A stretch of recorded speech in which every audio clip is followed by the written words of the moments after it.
నిర్గమాకాండము 17వ అధ్యాయము వచనము 8 నుండి.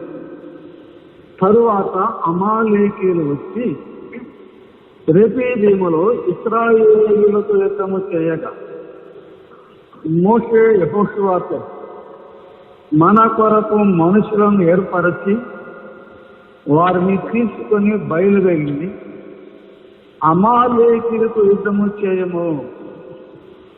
రేపు నేను దేవుని కర్ర చేత పట్టుకొని ఆ కొండ శిఖరం మీద నిలిచెదను. యెహోషువ మోషే తనతో చెప్పినట్టు చేసి అమాలేకీయులతో యుద్ధమాడాను. మోషే, అహరోను, హూరు అనువారు ఆ కొండ శిఖరం ఎక్కిరి. మోషే తన చెయ్యి పైకెత్తినప్పుడు ఇశ్రాయేలీయులు గెలిచిరి. మోషే తన చెయ్యి దింపినప్పుడు అమాలేకీయులు గెలిచిరి. మోషే చేతులు బరువెక్కగా వారు ఒక రాయి తీసుకొని వచ్చి అతడు దాని మీద కూర్చున్నటకై దాన్ని వేసిరి. అహరోను, ఊరులు ఒకడు ఈ ప్రక్కను ఒకడు ఆ ప్రక్కను అతని చేతులను ఆదుకొనగా అతని చేతులు సూర్యుడు అస్తమించే వరకు నిలకడగా ఉండెను. అట్లు యెహోషువ కత్తి వాడి చేత అమాలేకు రాజును అతని జనులను గెలిచెను. అప్పుడు యెహోవా మోషేతో ఇట్లనెను, నేను అమాలేకీయుల పేరు ఆకాశం క్రింద ఉండకుండా బొత్తిగా తుడిచివేయుదును గనుక జ్ఞాపకార్థముగా గ్రంథములో దీన్ని వ్రాసి యెహోషువకు వినిపించుము. తరువాత మోషే ఒక బలిపీఠమును కట్టి దానికి యెహోవా నిస్సి అని పేరు పెట్టి అమాలేకీయులు తమ చేతిని యెహోవా సింహాసనమునకు విరోధముగా ఎత్తిరి గనుక యెహోవాకు అమాలేకీయులతో తరతరములకు యుద్ధము అనెను. దేవుడు తన ఆత్మ ద్వారా ఈ వాక్యమును మనందరికీ దీవించినట్లుగా ప్రార్థన చేసుకున్నాం. కృపగలిగిన మా తండ్రి, మీ పాదములకు స్తుతులు చెల్లిస్తున్నాం. కీర్తన ద్వారా ఈ నామమును గానం చేసి మహిమపరచే భాగ్యము మాకు ఇచ్చినందులకు స్తుతులు చెల్లిస్తున్నాం. ఈ వాక్యమును చదువుకొని ఉన్నాము. మీ ఆత్మ సహాయం కొరకు ప్రార్థిస్తున్నాం. ఈ వాక్యము ద్వారా, మీ ఆత్మ ద్వారా మాతో మాట్లాడండి. అన్నిటిలో నీ ప్రియ కుమారుడైన క్రీస్తు ప్రభువును హెచ్చించమని మా ప్రభువును మా రక్షకుడైన యేసు క్రీస్తు నామమున స్తోత్రములు చెల్లించి ప్రార్థన చేస్తున్నాము తండ్రి. ఆమేన్. మనం చదువుకున్న లేఖన భాగం నిర్గమాకాండము 17వ అధ్యాయం 8 నుంచి 16 వచనాలు మనం చదువుకున్నామండి. ఈ యొక్క లేఖన భాగమునకు ఇశ్రాయేలీయులు చేసిన మొదటి యుద్ధము మనం చూస్తున్నామండి. ఇక్కడ ఈ లేఖన భాగంలో ఇశ్రాయేలీయులు చేసిన మొదటి యుద్ధాన్ని మనం చూస్తున్నాం. దేవుడిని యెహోవా తన బాహు బలము చేతను గొర్రెపిల్ల రక్త ప్రోక్షణ చేతను ఇశ్రాయేలీయులను ఐగుప్తు దాస్యము నుండి విడిపించారు. ఎర్ర సముద్రం దాటించి అద్దరికి నడిపించారు. మారా నుండి ఏలీమునకు తీసుకొని వచ్చారు. అక్కడ నుండి షీను అరణ్యమునకు దేవుడు వారిని నడిపించారు. అషూరు అరణ్యమునకు దేవుడు వారిని నడిపించారు. అక్కడి నుంచి షీను అరణ్యమునకు వారు వచ్చినట్లుగా మనం చూస్తున్నాం. షీను అరణ్యం నుండి వారు రెఫీదీమునకు వచ్చేది. అక్కడ వారికి నీళ్లు లేకపోవటం బట్టి వారు ఆ మోషేతో వాదించారు, దేవుని శోధించారు. ఆ మోషే మీద సనిగారు. మమ్మల్ని ఎందుకు మా పిల్లల్ని ఆ దత్తుడి చేత చంపటానికి ఇక్కడ తీసుకుని వచ్చావని తిరుగుబాటు చేశారని మోషే దేవునికి మొరపెట్టగా దేవుడు మోషేతో చెప్పాడు, నీ కర్రను తీసుకొని ఆ బండను కొట్టితే నీళ్లు వస్తాయి అన్నారండి. మోషే ఆ బండను కొట్టగా నీళ్లు వచ్చాయి. ఆ నీళ్లు తాగారు సమృద్ధిగా. ఆ స్థలమునకు మస్తా అని, మెరీబ్ అని పేర్లు తెచ్చినట్లుగా మనం చూస్తున్నామండి.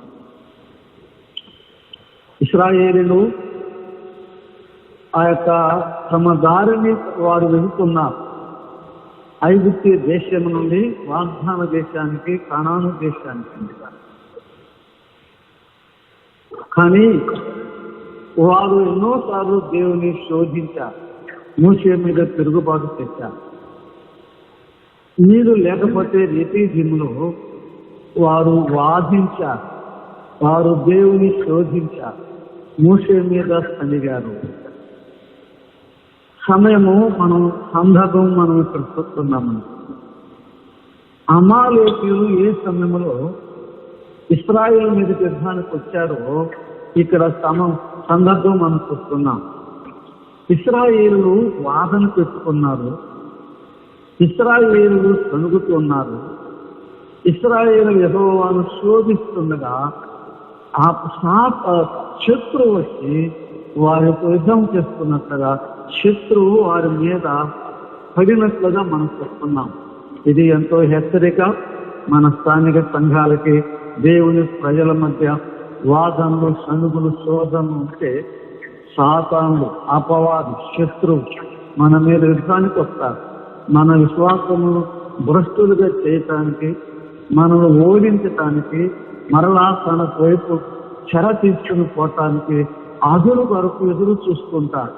ఏ సంఘములో అయినా సణుగులు ఉంటే, వాదనలు ఉంటే, శోధనలు ఉంటే శత్రువుకు అది గొప్ప అవకాశం. అలాగిన అవకాశం లేకుండా ఉండును గాక. మోషే వారు అమాలేకీయులు యుద్ధానికి వచ్చినప్పుడు మోషే యెహోషువను పిలిచి, నీవు మనుషులను ఏర్పరచుకొని మైదానములో అమాలేకీయులు యుద్ధం చేయడానికి వెళ్ళి, నేను ఆ కొండ శిఖరం మీద దేవుని కర్రను తీసుకుని నేను ఆ కొండ శిఖరం మీదకి వెళుతానని చెప్పానండి. అలాగున మోషే, అహరోను, ఊరు అనేవారు ఆ కొండ శిఖరం పైకి ఎక్కారు. ప్రజలందరూ కనిపిస్తున్నారు. యెహోషువ అమాలేకీయులతో ఆ యుద్ధం చేస్తున్నాడు. మోషే చేతులు పైకెత్తినప్పుడు ఇశ్రాయేలీయులు గెలిచారు. మోషే చెయ్యి దింపినప్పుడు అమాలేకీయులు గెలిచారు. మోషే చెయ్యి పైకెత్తినప్పుడు దేవుని ప్రజలు గెలిచారు. మోషే చెయ్యి దించినప్పుడు దేవుని ప్రజలు ఓడిపోయారు. శత్రువులు గెలిచినట్లుగా మనం ఇక్కడ చూస్తున్నాం. మోషే చేతులు బరువెక్కాయి. ఇక పైకి ఎక్కలేకపోతున్నప్పుడు ఒక రాయిని తెచ్చి అక్కడ దాని మీద మోషేను కూర్చోబెట్టి అహరోను, ఊరు అనేవారు చెరువుకు ప్రక్కన నిలబడి మోషే చేతులను వారు పైకెత్తి ఆదుకొనగా మరలా మోషే చేతులు పైకెత్తబడ్డాయి. అప్పుడు ఇశ్రాయేలులు మరలా గెలిచినట్లుగా మనం చూస్తున్నాం. అప్పుడు దేవుడని యెహోవా మోషేతో చెప్పిన మాట, నేను అమాలేకీయులను వారి పేరును ఆకాశం క్రింద ఉండకుండగా మృత్యుగా తుడిచివేసును కనుక జ్ఞాపకార్థముగా గ్రంథములో దేని రాసి యెహోషువకు వినిపించుము. తరువాత మోషే ఒక బలిపీఠమును కట్టి దానికి యెహోవా నిస్సి అని పేరు పెట్టాడు. మోషే ఒక బలిపీఠమును కట్టి దానికి యెహోవా నిస్సి అని పేరు పెట్టారు. అమాలేకీయులకును అమాలేకీయులు తమ చేతిని యెహోవా సింహాసనమునకు విరోధముగా చేతిని ఎత్తారు కాబట్టి యెహోవాకు అమాలేకీయులతో తరతరములకు యుద్ధము అని దేవుడు తెలియజేస్తున్నాడని ఇక్కడ మనం చూస్తున్నప్పుడు ఈ లేఖన భాగానికి భక్తులు ఏమని పేరు పెట్టారంటే ఏ హోలీ వార్, పరిశుద్ధ యుద్ధం అని పేరు పెట్టారండి. ఇది ఇశ్రాయేలు చేసిన మొదటి యుద్ధం. ఇది పరిశుద్ధ యుద్ధం. ఈ యుద్ధంలో ఇశ్రాయేలు గెలిచినట్లుగా మనం చూస్తున్నాము. ఇశ్రాయేలు యొక్క విజయము దేని మీద ఆధారపడి ఉన్నది స్పష్టంగా మనకి ఇక్కడ అర్థమవుతున్నది. మోషే తన చేతులు పైకెత్తినప్పుడు ఇశ్రాయేలీయులు గెలిచిరి. మోషే తన చేతులు దించినప్పుడు ఇశ్రాయేలీయులు ఓడిపోయేది, అమాలేకీయులు గెలిచిరి. మరలా మోషే చేతులు పైకెత్తినప్పుడు మరలా ఇశ్రాయేలీయులు గెలిచిరి అని లేఖనము చాలా స్పష్టంగా తెలియజేస్తున్నదని. అలాగైతే ఇశ్రాయేలు యొక్క జయము లేకపోతే విజయము మోషే చేతులెత్తుకుని బట్టి దాని మీద ఆధారపడి ఉంది. దేవుని ప్రజల యొక్క జయం, దేవుని ప్రజల యొక్క విజయం, వారు దేవుని వైపు చేతులెత్తుకుని బట్టి ఆ యొక్క జయము, ఆ జయాపజయాలు ఆధారపడి ఉన్నాయి. దేవుని వైపు చేతులు ఎత్తితే జయము, చేతులు దించితే అపజయం. చేతులు ఎత్తుట అనగా మనందరికీ దేవుని వాక్యములో మనందరికీ బాగా తెలుసు. చేతులు ఎత్తుట అంటే అది ప్రార్థనకు సాదృశ్యం అండి. నా ప్రార్థన ధూపం వలన నేను చేతులు ఎత్తుట సాయంకాల నైవేద్యం వలన నా దేవా నీకు అంగీకారంగా ఉన్ననుగా అని దావీదు భక్తుడు తెలియజేస్తున్నారు. నా ప్రార్థన ధూపముగాను నేను చేతులెత్తుట సాయంకాల నైవేద్యం, చేతులెత్తుట ప్రార్థన చేయుట. తిమోతికి రాసిన మొదటి పత్రిక 2వ అధ్యాయము 8వ వచనములో పురుషులు సంశయములను మాని పవిత్రమైన చేతులెత్తి ప్రార్థన చేయాలి అని పౌలు భక్తుడు తెలియజేస్తున్నారు. పవిత్రమైన చేతులెత్తి ప్రార్థన చేయాలి. కేవలం చేతులెత్తితే కాదని. చేతులు ఎత్తటం అంటే ఎటువంటి చేతులు? పవిత్రమైన చేతులు. పవిత్రమైన చేతులంటే మన క్రియలు, మన పనులు, మనము పవిత్రంగా ఉండాలి. నేను పరిశుద్ధులను కనుక మీరును సమస్త ప్రవర్తన యందు పరిశుద్ధులై ఉండుడి అని దేవుని ఆజ్ఞ. పవిత్రమైన చేతులు, అపవిత్రమైన చేతులతో, పాపిష్టి చేతులతో పైకెత్తితే దేవుడు ఆ ప్రార్థన ఆలోచించారు. ఎంత స్పష్టంగా దేవుని వాక్యం మనకు తెలియజేస్తుంది. పవిత్రమైన చేతులెత్తి ప్రార్థన చేయండి. మనకు స్పష్టంగా అర్థమైంది. మా చేతులు ఎత్తుత అంటే ప్రార్థన చేయుట. అలాగైతే దేవుని ప్రజల యొక్క విజయము ప్రార్థన మీద ఆధారపడి ఉన్నది. నువ్వు ప్రార్థన పరుడుగా ఉన్నంత కాలం స్థానిక సంఘం, మన సంఘాలు ప్రార్థించే సంఘాలుగా, మోకాళ్ళ మీద ఉండే సంఘాలుగా, ఎక్సెప్షన్ మోకాటి సంఘంగా ఉన్నంత కాలం ఏ శత్రువు జయము పొందలేడు. మనకే జయం. ఏ సంఘములో అయితే, ఏ కుటుంబములో అయితే, ఏ సేవకులలో అయితే, ఏ విశ్వాసంలో అయితే ప్రార్థన లేదు, ప్రార్థన ఉండదు, అది అపజయం. నవ్వులు పాలవుతాం, ఓడిపోతాం. దేవుని వాక్యము స్పష్టంగా మనకు తెలియజేస్తున్న మాత్రమే. అమాలేకీయులు వచ్చి ఇశ్రాయేలుతో యుద్ధము చేసేది. ఆత్మీయమైన పాఠములు ఇందులో గొప్ప సంగతులు ఉన్నాయి. అమాలేకీయులు ఎవరు? అసలు ఇశ్రాయేలు అమాలేకీయుల జోలికి పోలేదండి.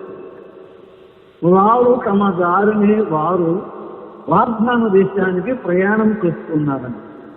మేఘము లెగిస్తే, మేఘం కదిలితే వారు కదులుతున్నారు. మేఘం ఎలా ఎటు వెళితే అటు వెళుతున్నారు. మేఘం ఆగితే అక్కడ ఆగిపోతున్నారు. అలాగున వారు ప్రయాణం చేస్తున్నారు. దేవుని యొక్క ఆజ్ఞ ప్రకారం వారి ప్రయాణము మజిలీలుగా సాగుతున్నది. అమాలేకుల జోలికి వారు పోలేదు, కానీ అమాలేకీయులు వచ్చి ఇశ్రాయేలుతో యుద్ధం చేసినట్లుగా మనం చూస్తున్నాం. ఈ అమాలేకీయులు ఎవరు? ఆదికాండము 36వ అధ్యాయము 12వ వచనం చదువుతుంటే, మరి సమయం లేదు కాబట్టి మీరు రాసుకోండి, నేను తర్వాత ధ్యానం చేయండి. ఆదికాండం 36వ అధ్యాయం 11, 12 వచనాలు చదువుతుంటే, ఈ యొక్క అమాలేకీయులు ఏశావు సంతతి వారంట. ఏసేపు కాదు, ఏశావు. ఏశావు ఎవరు? యాకోబు యొక్క అన్న కదండి. ఏశావు సంతతి వారు. మనకిప్పుడు అర్థమైపోయింది మీరెందుకు ఇశ్రాయేలు మీదకి వచ్చారు. ఏశావు యాకోబుల చరిత్ర మనం తెలుసుకుంటే అర్థమైపోతుందండి. తల్లి గర్భములో ఉన్నప్పుడు వాడు పెనుగులాడినట్లుగా మనం చూస్తున్నాం. ఏశావు యాకోబులు తల్లి గర్భములోనే పెనుగులాడినట్లుగా మనం చూస్తున్నామండి. ఆ పెనుగులాట వారు జీవించినంత కాలం మనం చూస్తున్నాం.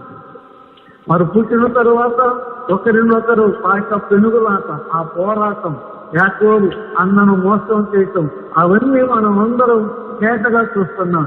ఏశావు యాకోబును చంపుతానని ఆవేశంగా పడటం, ఇవన్నీ మనం ఎరుగుదాం. ఏశావు యాకోబుల యొక్క పోరాటం అప్పుడు వచ్చింది కాదు, తల్లి గర్భములోనే వారి యొక్క పోరాటం ఉన్నది. కాబట్టి ఏశావు సంతతి వారైన అమాలేకీయులు యాకోబు సంతతి వారైన ఇశ్రాయేలు మీదకి యుద్ధానికి వచ్చినట్లుగా మనం చూస్తున్నామండి. ఐగుప్తు నుండి వచ్చారు, ఫరో దాస్యము నుండి విడుదల పొంది వచ్చారు. ఇప్పుడు అమాలేకీయులు వచ్చారు యుద్ధానికి. విశ్వాసకి 3 శత్రువులు మనందరకు తెలుసు.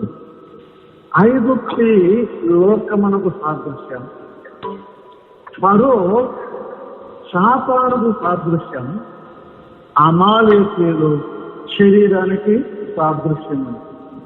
అమాలేకీయులు శరీరానికి సాదృశ్యం. అలాగైతే ఆ శరీర సంబంధులైన అమాలేకీయులు ఆత్మ సంబంధులైన ఇశ్రాయేలుతో యుద్ధము చేసినట్లుగా, యుద్ధానికి వచ్చినట్లుగా, యుద్ధము చేసినట్లుగా మనం చూస్తున్నాం. అదే లేఖన భాగంలో ఆఖరి వచనం చదువుకుంటే, యెహోవాకు అమాలేకీయులతో యుద్ధం ఎంతకాలం అంటండి? తరతరములకు యుద్ధము. ఈ యుద్ధం తరతరాలకు ఉంటుందని దేవుని వాక్యము స్పష్టంగా తెలియజేస్తుంది. అలాగైతే ఈ లేఖన భాగంలో మనం నేర్చుకునే ఆత్మీయమైన సందేశం ఏంటంటే, అమాలేకీయులు శరీరానికి సాదృశ్యంగా ఉన్నారు, ఇశ్రాయేలులు ఆత్మకు సాదృశ్యంగా ఉన్నారు, ఆత్మానుసారులకు సాదృశ్యంగా ఉన్నారు. అలాగైతే శరీరానుసారులకు, ఆత్మానుసారులకు ఎప్పుడు యుద్ధము జరుగుతూనే ఉంటుంది. ఈ యుద్ధం ఎంతకాలం అండి? తరతరములు అనే మాట చూస్తున్నాము. వ్యక్తిగతంగా ఇందులో నాకు నీకు గొప్ప పాఠము దాగి ఉంది సహోదర సహోదరి. ఏమిటది? శరీరమునకు ఆత్మకు నిరంతరము పోరాటం ఉంది. నా శరీరమునకు ఆత్మకు నిరంతరము పోరాటం ఉన్నది. విశ్వాస యొక్క హృదయము గొప్ప యుద్ధ భూమి అని స్పర్జన్ గారు తెలియజేస్తున్నారని. విశ్వాస యొక్క హృదయము గొప్ప యుద్ధ భూమి. ఇక్కడే శరీరమునకు ఆత్మకు నిరంతరము పోరాటం జరుగుతూ ఉంటుందండి. ఈ అనుభవం నీకుందా? శరీరమునకు ఆత్మకు పోరాటం, చీకటికి వెలుగుకు పోరాటం, మంచికి చెడ్డకు పోరాటం. ఇది నిజమైన అసలైన సిసలైన విశ్వాసి అనుభవిస్తున్న, ప్రతిరోజు అనుభవపూర్వకంగా ఎరిగిన గొప్ప సత్యం. ఆత్మ ప్రార్థన చేసుకుని ఉంటారు, శరీరమేమో కొంచెం కొనుక్కున్న తర్వాత లేచి చేసుకుంటూనే అంటారు. చూసారండి, ఇది రోజు నిత్యం మనము చూస్తున్నాం. ఇది మన దేశములో ఊపిరున్నంత వరకు ఉండే పోరాటం. ఇది విశ్వాసులకు అవిశ్వాసం. ఈ లోకం ప్రభు వచ్చే వరకు ఉండే పోరాటం అండి. ఇది తరతరముల యొక్క పోరాటంగా మనం చూస్తున్నాం. అలాగైతే ఈ శరీరం మీద విశ్వాసి జయం పొందాలంటే ఏం చేయాలి? మనకి ఇప్పుడు చక్కగా అర్థమండి. అమాలేకులు ఆ యొక్క యుద్ధములో ఏం చేయాలి? ప్రార్థన చేయాలి. ప్రార్థన ద్వారా మాత్రమే ఈ శరీరం అనే శత్రువును మనము జయించగలం. ప్రార్థన ద్వారా మాత్రమే ఈ శరీరం అనే శత్రువు మీద మనము విజయము పొందగలం. ప్రార్థన అసలు శరీరము ఏమి చెప్పుకుంటే ప్రార్థన తర్వాత చేసుకుంటుందిలే అని చెప్తూ ఉంటారండి. ఒకవేళ మొక్కరిస్తే అబ్బో చాలా సేపు చేసేవాళ్ళే ఇక చాలులే లే అని అంటారండి. తెల్లవారు రామున మంచం మీద అటు పొరులాడుతూనే ఉంటారు. లెంచుకోవాలని కళ్ళు తెరిపిస్తే తెల్లారిందండి. ఆత్మను లే అని చెప్తూ ఉంటే శరీరమేమో కొంచెం సేపు కొనుకు అంటూ ఉంటుందా. ఎన్నిసార్లు విశ్వాసమైన నేను శరీరములకు లోబడి వెనుక వచ్చినా కూడా లేవకుండా ప్రార్థన చేసుకోకుండా అలాగనే సోమరం నిద్రపోతుందా అలాగనే శరీరమునకు లోబడిపోతున్నా. అమాలేకులకు ఇశ్రాయేలులకు తరములు యుద్ధము. మరలా చెప్తున్నా, ఐగుప్తు లోకానికి సాదృశ్యం, ఫరో శాపానికి సాదృశ్యం. దేవుడని యెహోవా ఐగుప్తు దాస్యం నుండి ఫరో యొక్క చేతి నుండి దేవుడు వారిని విడిపించారు. ఇప్పుడు అమాలేకులు వచ్చి యుద్ధం చేస్తున్నారు. అంటే ఇప్పుడు నీకు నాకు నిరంతరము జరుగుతున్నది శరీరానికి ఆత్మకు. ఇది అంతరంగ పోరాటం, ఇది ఆత్మీయ పోరాటం. మనం ముందుకు సాగిపోతున్నాము. ఆ యొక్క ఇశ్రాయేలు యొక్క జయము మోషే చేతులు ఎత్తినప్పుడు ఇశ్రాయేలు యొక్క జయము పొందారు. మోషే చేతులు దించినప్పుడు ఇశ్రాయేలు ఓడిపోయినట్టుగా మనం చూస్తున్నాం. శత్రువు గెలిచినట్టుగా మనం చూస్తున్నాం. ఎంత గొప్ప పాఠం, ఎంత గొప్ప హెచ్చరిక. ప్రార్థన మీదే మన ఆత్మీయ విజయము ఆధారపడి ఉన్నదని దేవుని వాక్యము స్పష్టంగా మనకు అర్థమవుతుంది. చిన్న ప్రశ్నలు రెండు అడుగుతాను. ఈ యొక్క ఇశ్రాయేలు అమాలేకుల పోరాటంలో ముందు ఎవరు గెలిచారండి? ఇశ్రాయేలు గెలిచారు. తరువాత ఎవరు గెలిచారండి? అమాలేకులు గెలిచారు. ఆ తర్వాత ఎవరు గెలిచారండి? ఇశ్రాయేలు గెలిచారు. మరలా అడుగుతున్నా, ముందు ఎవరు గెలిచారు? ఇశ్రాయేలు గెలిచారు. ఆ తర్వాత ఎవరు గెలిచారు? అమాలేకులు గెలిచారు. ఆ తర్వాత ఎవరు గెలిచారు? ఇశ్రాయేలు గెలిచారు. మరలా చిన్న ప్రశ్న రెండు అడుగుతున్నాను. ముందు ఎవరు గెలిచారు? ఇశ్రాయేలు గెలిచారు. ఆఖరిగా ఎవరు గెలిచారు? ఇశ్రాయేలులే గెలిచారు. అంతిమ విజయం ఇశ్రాయేలులదే. ఆఖరి జయము ఇశ్రాయేలులదే. ఈ మొదటి జయం ఆఖరి జయం, ఈ యొక్క మొదటి విజయం ఆఖరి విజయం, ఈ మధ్య ఎన్నో జయాపజయాలు మనం చూస్తున్నాం. అనుభవపూర్వకంగా మనం ఎరిగి ఉన్నాం. విశ్వాసే, ఆఖరి జయం, అంతిమ విజయం యేసుక్రీస్తు ప్రభు నందు, యేసుక్రీస్తు ప్రభు ద్వారా నీది నాది, ఆయనను బట్టి అంతిమ జయం, అంతిమ విజయం మనదే.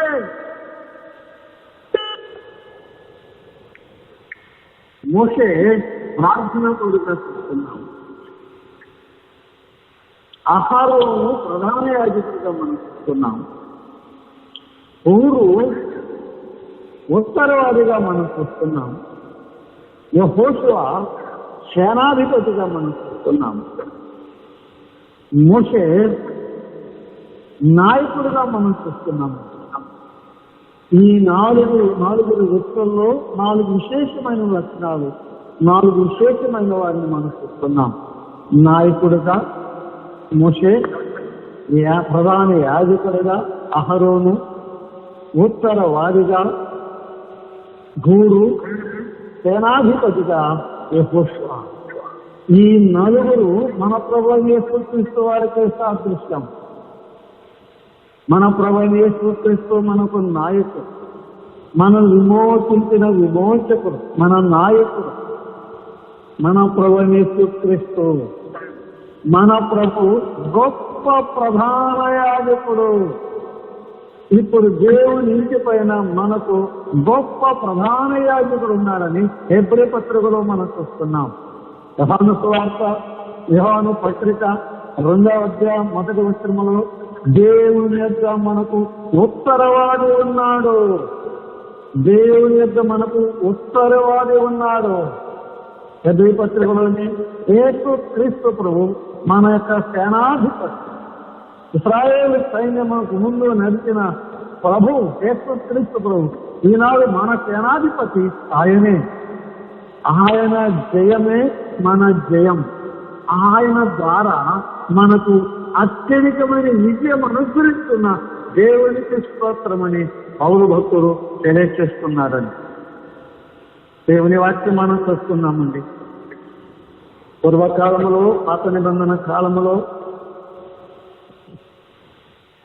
ప్రధాన యాజకుల రొమ్ము మీద విధాన పతాకం అనేది ఉన్నదండి. దాని మీద 4 వరుసలుగా 3 రత్నాలతో ఇశ్రాయేలు ఒక్కొక్క గోత్రికుల పేర్లు రాయబడి పడగబడి ఉంటాయి.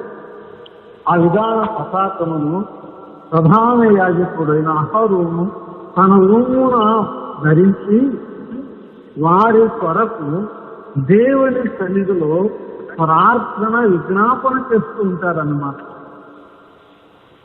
ప్రధాన యాజకుడైన అహరోను 12 గోత్రాల యొక్క పేరు ఆ యొక్క రత్నాల మీద రాయబడి చిక్కబడి ఉండగా ఆ విధాన పతాకమును ధరించి తన రొమ్మును ధరించి వారి కొరకు దేవుని సన్నిధిలో ప్రార్థన విజ్ఞాపన చేస్తూ ధూపం వేస్తూ ఉంటారు. అదే దావీదన్న మాట, నా ధూపము ప్రార్థన కాదు. అలాగైతే మనకు గొప్ప ప్రధాన యాజకుడు ఉన్నాడు. మోషే చేతులు బరువెక్కాయి. మోషే చేతులు బరువెక్కాయి. కానీ మన ప్రభువైన యేసుక్రీస్తు యొక్క చేతులు బరువెక్కలేదు. విశ్వాసే ఈ సత్యమును వెరుగుదువా. మన ప్రభు ఆయన ప్రజలైన వారందరినీ తన రొమ్మున ధరించుకొని ఆయన నిరంతరము నీ కొరకు నా కొరకు ప్రార్థన విజ్ఞాపన చేస్తున్నాడు. బరువు ఎక్కని చేతులతో మోషే చేతులు బరువెక్కాయి. మన ప్రభువైన యేసుక్రీస్తు యొక్క చేతులు ఆయన చేతులు బరువెక్కని చేతులతో దేవుని సముఖమున దేవుని కుడిపార్శ్వమున కూర్చుని గొప్ప ప్రధాన యాజకుడిగా మన కొరకు పేరున నిరంతరము ప్రార్థన విజ్ఞాపన చేస్తున్నాడు మన ప్రభు. నీవు నేను ప్రార్థన చేయటం మర్చిపోయినా, నీవు నేను ప్రార్థనను అలక్ష్యం చేసినా, మన రక్షకుడు క్రీస్తు నాథుడు నీ పేరు నా పేరు మరవకుండా నిరంతరం దేవుని సన్నిధిలో విజ్ఞాపన చేస్తున్నాడు. నీ పట్ల నా పట్ల ఆ ప్రభువుకున్న అపారమైన ఆ ప్రేమ, ఆ అనురాగం, ఆప్యాయత ఎంత గొప్పదో, ఆయన దయ, ఆయన కనికరం ఎంత గొప్పదో. రోమీయులకు రాసిన పత్రిక చదువుకున్నాం. రోమీయులకు రాసిన పత్రిక 8వ అధ్యాయం. రోమీయులకు రాసిన పత్రిక 8వ అధ్యాయము 33వ వచనం. 31, 32 క్షమించండి. రోమీయులకు రాసిన పత్రిక 8వ అధ్యాయము 31 నుండి చదువుకున్నాం. అయితే సమయం లేదు కాబట్టి 33 నుండి చదువుతున్నాను. రోమా 8:33. దేవుని చేత ఏర్పరచబడిన వారి మీద నేరము మోపువాడెవడు? నీతిమంతులుగా తీర్చువాడు దేవుడే. దేవుడు ఒక వ్యక్తిని, ఒక అనీతిమంతుని, ఒక పాపిని, ఒక భక్తిహీనుని నీతిమంతుడుగా దేవుడు ఆయన డిక్లేర్ చేయగా, ఆయన తీర్పు తీర్చగా, ఆయన ప్రకటన చేయగా, ఇక తీర్పు తీర్చేవాడు ఎవరున్నారు? నేరం మోపేవాడు ఎవరున్నారు? ఎంత గొప్ప భాగ్యం అండి. దేవునికి తలల వంటి దేవునికి స్తోత్రం చెల్లిస్తున్నాం. ఈ పాపిని, ఈ దోషిని తండ్రి యేసు క్రీస్తు ప్రభువునకు నిర్దోషిగా ప్రకటించావా? అనీతిమంతుని నీతిమంతుడు అని ప్రకటన చేశావా? నీతిమంతునిగా చేశావా? నీ ప్రేమను, నీ ప్రభును జ్ఞాపకం చేసుకుంటూ నీకు వందనములు, స్తోత్రములు చెల్లిస్తున్నాం. 34వ వచనం చెప్తున్నాను. శిక్ష విధించువాడెవడు? చనిపోయిన క్రీస్తు యేసే. అంతేకాదు, మృతులలో నుండి లేచిన వాడును, దేవుని కుడిపార్శ్వమున ఉన్నవాడును, మన కొరకు విజ్ఞాపనము కూడా చేయువాడు ఆయనే. దేవుని కుడిపార్శ్వమున కూర్చుని యేసు క్రీస్తు ప్రభు ఇప్పుడు మన కొరకు ఏం చేస్తున్నాడండి? విజ్ఞాపన చేస్తున్నాడు. మోషే చేతులు బరువెక్కి దించేస్తే మళ్ళీ పైకి ఎత్తలేకపోయాడండి. అహరోను ఊరు మరలా పైకి ఎత్తాడు. మన విమోచకుడు, మన రక్షకుడు, మన ప్రధాన అధికారి, మన ఉత్తరవాది, మన సేనాధిపతి దేవుని కుడి పార్శ్వమున కూర్చుని మన కొరకు విజ్ఞాపన చేస్తున్నారు. ఆ విజ్ఞాపన బలమును బట్టి, ఆ విజ్ఞాపన యొక్క శక్తిని బట్టి విశ్వాసీ భూమి మీద నీకు నేను ఈ జయ జీవితం మనము జీవించగలుగుతున్నాం. నా శక్తి ద్వారా కాదు, నా బలము ద్వారా కాదు, నా భక్తి ద్వారా కాదు, కేవలము ఆయన క్రీస్తు ప్రభు చేస్తున్న విజ్ఞాపన ప్రార్థన బట్టి. చూడండి, లూకాస్ వార్త 22వ అధ్యాయము. లూకాస్ వార్త 22వ అధ్యాయము 31, 32. లూకాస్ వార్త 22వ అధ్యాయము వచనం 31, 32. సిమోను, సిమోను, ఇదిగో సాతాను మిమ్మును పట్టి గోధుమల వలె జల్లించుటకు మిమ్మును కోరుకొనెను. కానీ నీ నమ్మిక తప్పిపోకున్నట్లు నేను నీ కొరకు వేడుకొంటిని. నీవు మనసు తిరిగిన తరువాత నీ సహోదరుడు స్థిరపరచుము అని చెప్పాను. సిమోను, సిమోను, సాతాను గోధుమలుగా జల్లించాలనుకున్నాడు, కానీ నీ కొరకు, నీ నమ్మిక తప్పిపోతున్నట్లుగా నీ కొరకు నేను వేడుకున్నా.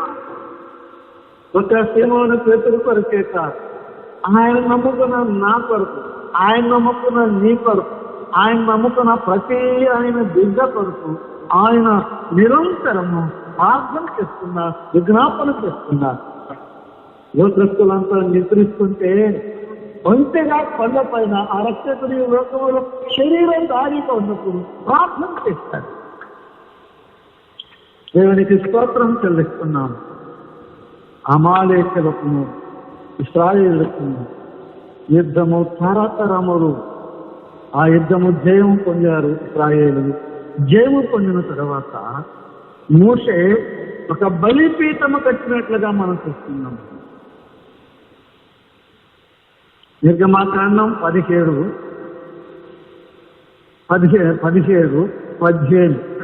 అధ్యాయం 15. తరువాత మోషే ఒక బలిపీఠమును కట్టెను. బలిపీఠ అనుభవం చాలా గొప్పదండి. బలిపీఠము కట్టినాడంటే బలి అర్పించాడని అర్థం. దాని అర్థం ఏంటంటే, దాని యొక్క అసలైన ఆత్మీయ భావం ఏంటంటే ఆరాధించుట, స్తుతించుట, కృతజ్ఞతాస్తుతులు చెల్లించుట, దేవుని మహిమపరచుట, దేవుని ఘనపరచుట. ఆ మోషే బలిపీఠం కట్టారు. ప్రతి జయము మనం పొందినప్పుడు దేవుని స్తుతించాలి, దేవుని ఆరాధించాలి, దేవుని మహిమపరచాలి, అరక్షకుని నామమును ఘనపరచాలి. మరలా చెప్తున్నాను, ప్రతి విజయము మనం పొందినప్పుడు యేసు క్రీస్తు ద్వారా ప్రతి విజయం కొరకై మనం ఏం చేయాలి? వారు బలిపీఠం కట్టినట్లుగా మనం ఏం చేయాలి? దేవుని ఆరాధించాలి, మన ప్రభువును స్తుతించాలి, ఆయనను ఘనపరచాలి, ఆయన కృతజ్ఞతాస్తుతులు చెల్లించాలి. ఆహా, తల వంటి దేవుని స్తుతిస్తాము.